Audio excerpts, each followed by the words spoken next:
میں نے سوال پہلے بھی کر دیا تھا. ہمارے وزراء اعظم ہمارے صدور پر عام طور پر یہ بات اس میں کوئی ایسی ہے بھی نہیں کہ یہ عام طور پر ان کے ساتھ تب ان کو سزائیں ہوتی ہیں اور بڑی تگڑی قسم کی سزائیں ہوتی ہیں جب اسٹیبلشمنٹ سے ان کی تھوڑی لڑائی ہو جاتی ہے. میں جس کو لفظ کہہ رہا ہوں کہ کٹی ہو جاتی ہے. ایسا کیوں ہوتا ہے؟ بہت شکریہ جی.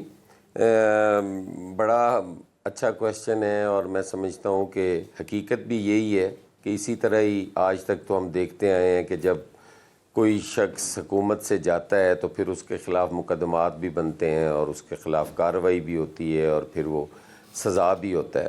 پاکستان پیپلز پارٹی نے ہمیشہ اس بات کی مذمت کی ہے اور انہیں اس بات کا ہمیشہ بار بار کہا گیا ہے. جب یہ پی ایم ایل این ہمارے خلاف کرتی تھی تو ہم اس وقت بھی انہیں یہی کہتے تھے کہ یہ کالے قوانین ہیں اور ہمیں اس سے نکلنا چاہیے. ہم نہتے لوگ ہیں, سیاسی کارکن ہیں, کوئی ہمارے پاس بندوق نہیں ہے کہ جس سے ہم نے اپنے فیصلے کرنے ہیں اور فیصلوں پہ امپلیمنٹ ہونا ہے. سیاسی کارکن جو ہے وہ اپنی سپیس گین کرتا ہے اور جتنی وہ کر سکتا ہے کر لیتا ہے, باقی کے لیے جدوجہد کرتا ہے. اور پاکستان پیپلز پارٹی ہمیشہ اس جدوجہد میں رہی اور وقتاً فوقتاً انہوں نے آئین میں, قوانین میں ایسی تبدیلیاں لاتے رہے جو انسانی حقوق کی خلاف ورزی تھی.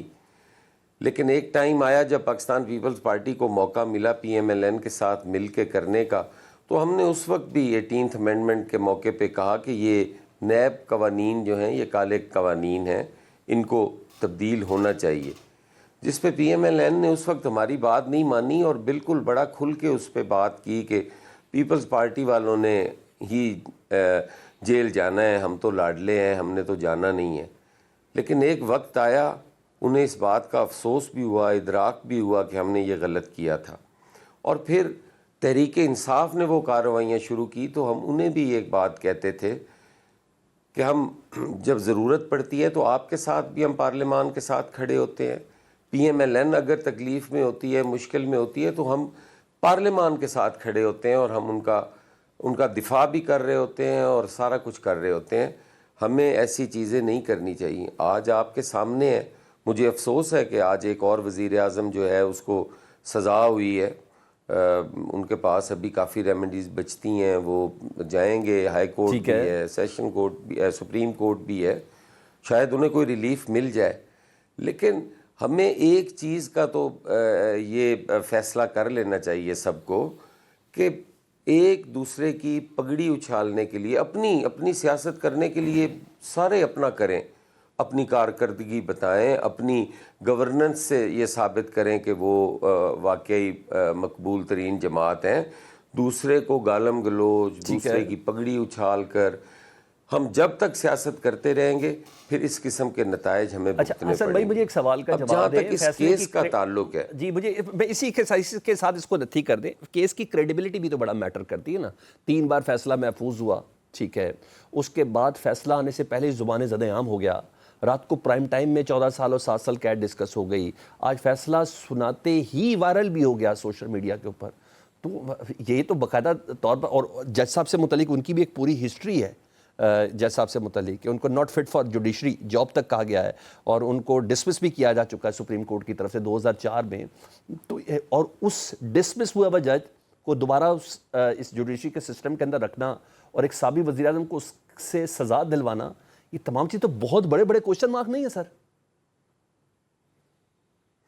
دیکھیں, یہ پھر وہی بات ہے نا کہ جو میں پہلے آپ سے عرض کر چکا ہوں کہ ہم نے اپنی عدلیہ کو, ہم نے اپنے اداروں کو اتنا کمزور کر دیا ہے کہ اب کوئی فیصلہ بھی آئے گا, جس کے خلاف آئے گا وہ کہے گا کہ یہ فیصلہ ٹھیک نہیں ہے, اس کی تو کریڈیبلٹی بالکل زیرو ہے.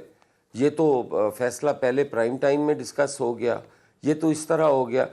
مجھے بتائیں, فیصلے, یہ زندگی میں پہلی دفعہ فیصلہ محفوظ ہوا ہے, اس سے پہلے کبھی کوئی فیصلہ محفوظ نہیں ہوا. فیصلہ محفوظ ہونے کا کیا مطلب ہے کہ اس میں کوئی میسج آئے گا, کوئی فیصلہ باہر سے آئے گا اور وہ بتا دیا جائے گا؟ ایسا ہرگز نہیں ہے. فیصلے محفوظ ہوتے رہتے ہیں اور اس پہ 1-1, 2-2, 3-3 تاریخیں بھی پڑتی رہتی ہیں. یہ کوئی نئی بات نہیں ہے, یا اس سے کوئی ہماری جوڈیشری کے اوپر کوئی سوالیہ نشان نہیں آ گیا. گزارش یہ ہے کہ جو ہم نے اپنا وتیرہ رکھا ہوا ہے کہ ہمارے کورٹ میں کیسز ہوتے ہیں اور ہم اس کو بیٹھ کے ٹی وی پہ ڈسکس کر رہے ہوتے ہیں, ٹھیک ہے, ہم لوگوں کو بتا رہے ہوتے ہیں. پھر سوشل میڈیا ایک ایسا بے ہنگم سا ہمیں پلیٹ فارم مل گیا ہے جس پہ بیٹھ کے جو مرضی اپنی دانشوری جھاڑی رکھے, اس پہ کوئی روک ٹوک نہیں ہے, کوئی پوچھنے والا نہیں ہے. پھر فائر وال جیسے اگر اقدامات کیے جائیں تو اس پہ ہم کہتے ہیں کہ یہ انسانی حقوق کی خلاف ورزی ہے. بھئی آپ خود سے جو کر رہے ہیں کیا وہ مناسب ہے؟ ٹھیک ہے, کیوں یہ فیصلہ ڈسکس کیا گیا, کیوں اس فیصلے کے بارے میں یہ کہا گیا؟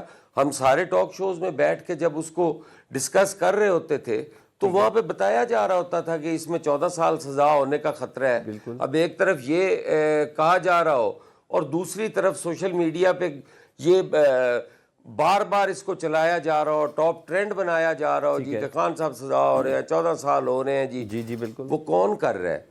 آپ اس سوشل میڈیا کو دیکھیں تو صحیح, وہ کون سے اکاؤنٹس ہیں جن پہ یہ ہو رہا ہے؟